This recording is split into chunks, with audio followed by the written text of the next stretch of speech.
If you're doing 40 hours of work in a 20-hour window and still can't find time to think strategically, the problem isn't your calendar.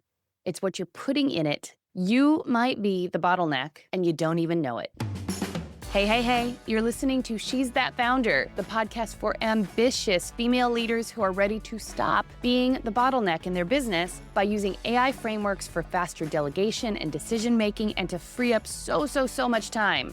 I'm Dawn Andrews, and today you'll learn 3 things. First, how to calculate the real cost of your time versus the actual value of the tasks filling your calendar. And I'm warning you right now, the number is going to make you mad. It just is. The second, which specific tasks are keeping you busy but broke versus the ones that actually build equity in your business. Because not all work is created equal, and your calendar should reflect that. And third, the AI workflow that audits your calendar and shows you exactly where your $200 an hour or more brain is bleeding out on $25 an hour work. This isn't about hustling harder. This is about getting strategic about the most valuable, non-renewable resource you have, your time. Okay, I like to tell you a story. So here's one about a founder that I worked with recently. She is a boutique consultancy owner. She came to me exhausted, which always is rough, but it also is a great opportunity because she had built something really impressive. A boutique consulting firm doing just over $1 million a year. She had a team of 6, client testimonials that would make you cry. They were so beautiful. She had a wait list. On paper, absolutely crushing it. But here's what was happening behind the scenes. She was rewriting every deliverable before it went out the door. She was answering Slack messages at 10 p.m. because it was faster than writing the instructions for someone else to do it. All the work that should have been flowing through her team was flowing through her. And you know what she said to me? I hired a team so that I could stop doing everything, but somehow everything still runs through me. I don't even know how that happened. And she was also reviewing and running through every bit of the marketing and repurposing of her content. I mean, just huge amounts of work. So she was working harder than ever and making less per hour than she did when she was just a solo consultant. And she had become the bottleneck in her own business without realizing it because everything flowed through her. So I have a question for you, my dear listener. Are you diving deep into the stuff that feels productive but doesn't actually move revenue? Girl, I've been there, so I totally get it if you are. And this is what I asked her to look into. I wanted her to look at where her time was actually going, and here's what we found. She was spending roughly 15 to 20 hours a week on content creation, repurposing, scheduling, and technical setup. Work that someone making $25 to $35 an hour could handle, or she could outsource to a creative marketing agency. Meanwhile, she had 2 books full of business cards from events she'd attended, potential partners, collaborators, clients, just sitting there, untouched. And I don't know if you can relate to this, but this is where it really gets interesting. She was not lazy at all. She wasn't bad at business. She just didn't realize that hiding behind the technical work was keeping her from doing the thing that actually scared her, having sales conversations. Because sales requires risk. Content creation doesn't. I mean, it may feel like it sometimes. Believe me, I've sat behind that blog post terrified to hit send. But here's the thing that I really want you to hear. You can't scale what you won't delegate. So today, we're going to fix this together. Let's start with the real math on what your time is worth. We're going to get real about numbers. And I want you to actually do this calculation with me. So grab your phone, open the calculator app, and let's go. Here is the framework. Calculate your target hourly rate. So take that annual revenue goal. Let's say it's $500,000. Now divide that number by the billable hours you realistically have available. If you're working 40 hours a week, 48 weeks a year, because girl, you should be taking a vacation. I'm just saying. That's 1,920 hours. $500,000 divided by 1,920 hours is approximately $260 per hour. That's what your time needs to be worth for your business to hit that $500,000 goal. So still with me? Because here's where it gets uncomfortable. And remember, I said this number might make you mad. Audit 1 week of your actual work. I want you to track everything that you do in 30-minute blocks. Everything. Then categorize each task by what it would cost to outsource. No shade, Like, just look at this as an experiment with me and be kind to yourself. See what it would cost to outsource. Here's some ranges of tasks that need to get done and the rough amount that you would pay someone to do them. $15 to $25 an hour work, inbox management, scheduling, basic data entry, social media posting, newsletter formatting, podcast editing. That's $15 to $25 an hour work, at least here in the US. And there are incredible people that are working overseas that can do this for even more reasonable rates if you find that your budgets are tight. The next range, the $30 to $50 an hour work, project management, content repurposing, website updates, email marketing setups, $75 to $100 an hour work. Here's some of the things that you can outsource: content strategy, strategy sessions, problem solving, partnership outreach. And let's get to the $150 to $250 an hour work: sales conversations, business development, strategic partnerships, sometimes even CEO level decisions. Yeah, this is just me kind of off the top, you guys. These ranges are higher and lower in every area. And obviously you have training, and if you onboard them as an employee, there are more costs associated, but it gives you a range. Most founders that I work with, they're spending 50 to 70% of their time in that $15 to $50 an hour category. The translation, they're losing between $150 to $200 per hour every single hour. And every one of those hours is decision fatigue piling up because you're burning mental energy on tasks that don't deserve your particular mental energy. Let me give you a real example. The founder I mentioned earlier, she was using AI to take transcripts and turn them into blog posts. Fantastic. Great way to cut some time off and to reduce some of the decision fatigue. She was writing newsletters. She was creating social content. She was editing podcast episodes.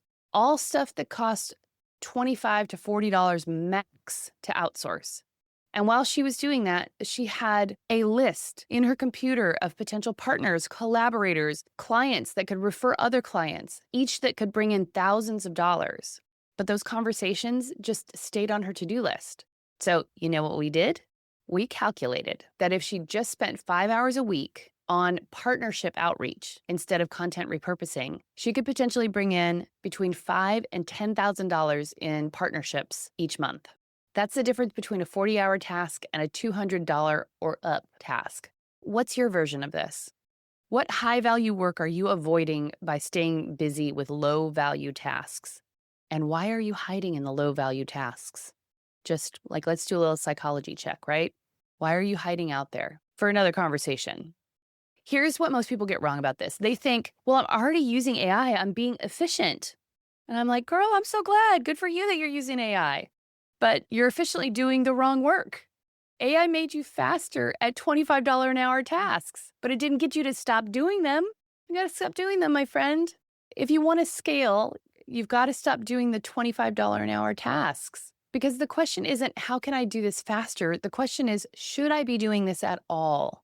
And the answer is usually build the system once, hand it to someone else, continue to iterate on it, and go do the work that only you can do. And honestly, isn't that why you started your business in the first place? Like, you wanted to build a business doing the thing that you really love or are excited about or are fascinated by, right? You didn't want to be in the weeds with all this other stuff. Just to recap that quickly, calculate what your time is actually worth, track where it's actually going, and then face the reality on what lower value work is costing you, even if AI is helping you do it faster. Quick pause. If you're doing this math right now and realizing just how much time you've been pouring into work that someone else could handle, you need a system that does this for you on the fly. The AI for Founders playbook is exactly that. It's got the prompts, the workflows, and the step-by-step frameworks to audit your time, build your delegation stack, get your hours back. And the link's in the show notes, so go grab it. Make it easier for yourself to do the work that you're meant to be doing, not to do the lower value work faster. Okay, back to our regularly scheduled programming. Okay, let's talk about the difference between the work that keeps you busy and the work that builds the business. Because here's what I see all the time. Founders are working their asses off, creating tons of content, staying organized, getting ahead on their editorial calendar, getting on the road and doing speaking engagements, going to gatherings and networking, and staying stuck at the same revenue level month after month. And it is certainly not because they're not working hard enough. It is because they are working on the wrong things. So I need you to listen. There are two categories of work in your business. Category one is busy but broke work. This is work that keeps things running but doesn't create revenue or leverage. This is all the marketing and content stuff. Things like creating and scheduling content posts in advance, turning podcast transcripts into blog posts, writing weekly newsletters yourself, updating website copy, managing your editorial calendar. The work is necessary.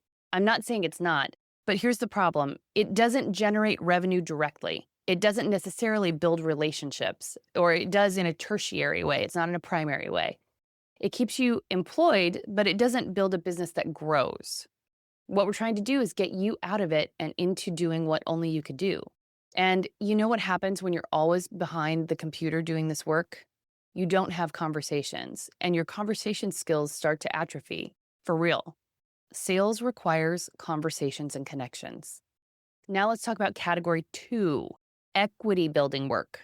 This is work that creates relationships, generates revenue, and builds infrastructure.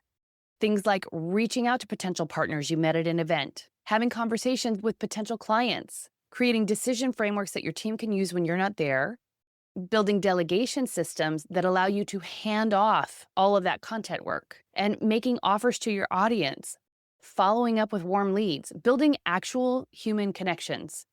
The first category keeps you busy. The second category makes you money. But here's the thing. The content creator isn't the only version of this. So let me tell you about a completely different founder. I worked with the founder and CEO of a women's wellness center, and she had built this place from the ground up. It is her mission, her life's work. She genuinely cares about every single person who walks through that door. And that's exactly why she couldn't stop doing the hands-on work. On paper, she was the CEO. In reality, she was running intake sessions, seeing clients directly, covering shifts when someone called out.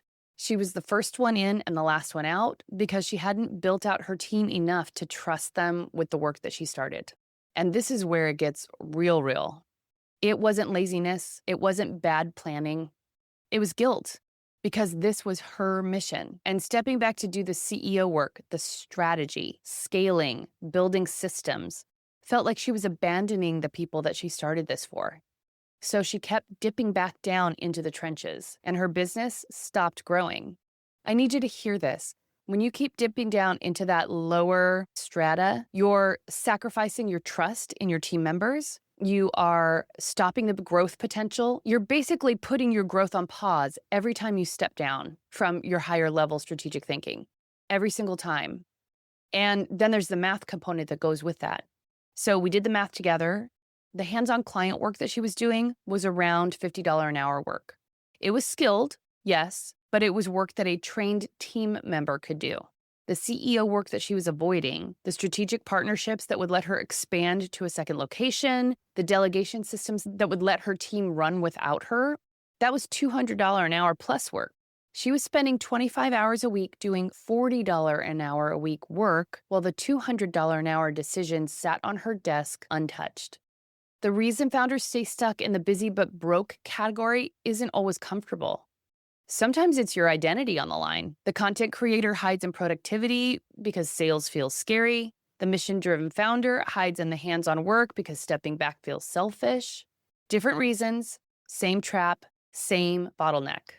Once she saw that her center couldn't scale, couldn't reach more women, couldn't open her second location unless she stepped into the CEO seat for real, she started making the shift.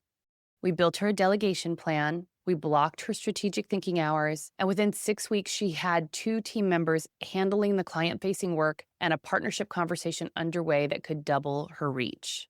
That is the difference between work that feels productive and work that is productive. That's the difference between staying the bottleneck and breaking out of it. The bottom line, stop using efficiency tools to do more low-value work faster. Start using them to free up time for high-value work only you can do. And know this, the reason you're not doing it might not be that you don't have time. It might be that the work you're avoiding is tied to something deeper. And that's why I asked you about the psychology earlier, like fear, guilt, identity. That is always the real bottleneck.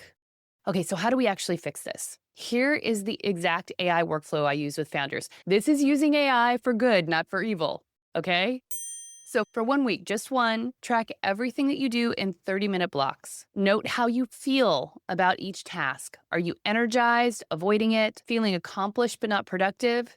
Emotional data gives you some clues to what you're hiding from. What I want you to take a look at when you make your list is what tasks make you feel busy but leave you feeling broke. Okay, step 2, this is the AI audit. At the end of the week, dump your entire list into ChatGPT or Claude with this exact prompt. I'm a founder with a revenue goal of, and add your number. Here's everything I did this week, and paste your list. For each task, tell me what this work would cost to outsource, whether it generates revenue, supports revenue, or just keeps things running, what I should delegate immediately, systematize or stop doing, which tasks I might be using to avoid higher value, scarier work. And then hit send. AI will show you exactly where your expensive hours are going to cheap work and where you might be hiding. And I am warning you, it's going to be real. It might hurt a little bit. You might even argue with the results. You might see that you're spending 20 hours a week on content that could be done by your VA for $30 an hour, while you have thousands of dollars of potential clients sitting in your email. Or you might see what that wellness founder saw, that you're running intake sessions because it feels noble and connected, while the strategic work that would actually grow your mission is sitting in a folder on your desktop. But that's also the moment that you get to decide, am I going to keep hiding, or am I going to do the scary work that actually grows my business? So I want you not to fix everything at once. Pick 2 things. 1, the task category that's bleeding the most hours and delegate it this month, even imperfectly. And 2, pick the high-value work that you've avoiding and block some time for it. Maybe it's handing off repurposing to a VA or creating templates for your newsletter so that someone else can write it. You can use it to set up an AI system that'll handle content scheduling, or block out that 5 hours a week for partnership outreach and committing to 10 sales conversations this month. Now, I know that task 2 seemed like a lot because I listed a lot of things. I'm just talking high-value work. What gets you closer to revenue and growth? You don't have to be perfect. You just have to stop doing work that doesn't match your value and start doing the stuff that scares you. Now, I don't know if you're thinking this, but you might be thinking, but Dawn, I love creating content. It makes me feel productive. Girl, I know you do. I do too. That is exactly the problem. You're using productivity as a shield, and maybe it's against the vulnerability of sales conversations. Maybe it's against the guilt of stepping back from the work that feels like it defines you. But either way, you can't build $1 million business from behind your content calendar. And you can't scale a mission by being the one who has all of the conversations. Your mission is capped at the number of conversations you can have. And that's a scary thought if you've got a big mission. Okay, so here's the framework one more time. Track your time and your emotions for a week, see what's real, be real about what you're hiding from, and run it through AI. Pick your biggest leak and delegate it, and your biggest opportunity and pursue it. Build the system, delegate it, and do the scary work. And listen, you don't have to figure this all out alone. The AI for Founders playbook has the exact prompts and delegation frameworks we just walked through, plus a dozen more built for founders exactly like you. It's a shortcut from I know I need to delegate to actually doing it. The link's in the show notes, so go grab it. Okay, let's bring this home. Whoop, whoop. Today we covered 3 things. First, how to calculate what your time's worth and how to see where it's bleeding out on work that doesn't match your value, even when AI is making you more efficient at it. 2, the difference between busy but broke work that keeps you comfortable versus equity building work that requires you to be brave and to have conversations. And 3, the AI workflow that audits your calendar and shows you both where you're wasting time and what you might be avoiding. Here's what I need you to understand. AI is a fantastic tool, but it is not the solution. It is the tool that reveals the real problem. You're not struggling because you're not productive enough or because you're not using AI well or you're not using it enough. You're struggling because you're efficiently doing the work to avoid the scary work that actually matters. So that boutique business consultant I told you about, she was not failing because she was disorganized. She is the most highly organized person I think I've worked with. But she was stuck because staying busy felt safer than risking rejection in sales conversations and taking bigger swings. And that wellness founder, she wasn't failing because she didn't care about strategy. She was stuck because doing the hands-on work felt like the only way to honor the mission she built. Same pattern, different disguises. The founders who scale, and let's be real, it doesn't have to be just about money, like bigger revenue or bigger reach or power and influence. Scaling can mean that you are making a bigger difference for the community of people that you're serving and reaching even more of them. And don't we need more of that these days? So the founders who scale, they're willing to be uncomfortable. They know that content doesn't close deals, conversations do. They know that newsletters don't land sponsors. They know that staying months ahead on your editorial calendar doesn't build a business. The relationships that come from it do. And they know that doing everything yourself doesn't honor your mission or yourself. Delegation 100% does. You don't have to keep hiding. You do have to be willing to get uncomfortable.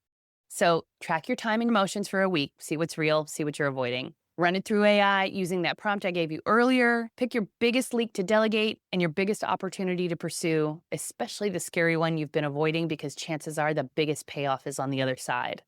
And I promise from a place of having been through these cycles myself, seeing how much time you're spending on safe work while avoiding brave work will piss you off enough to actually change.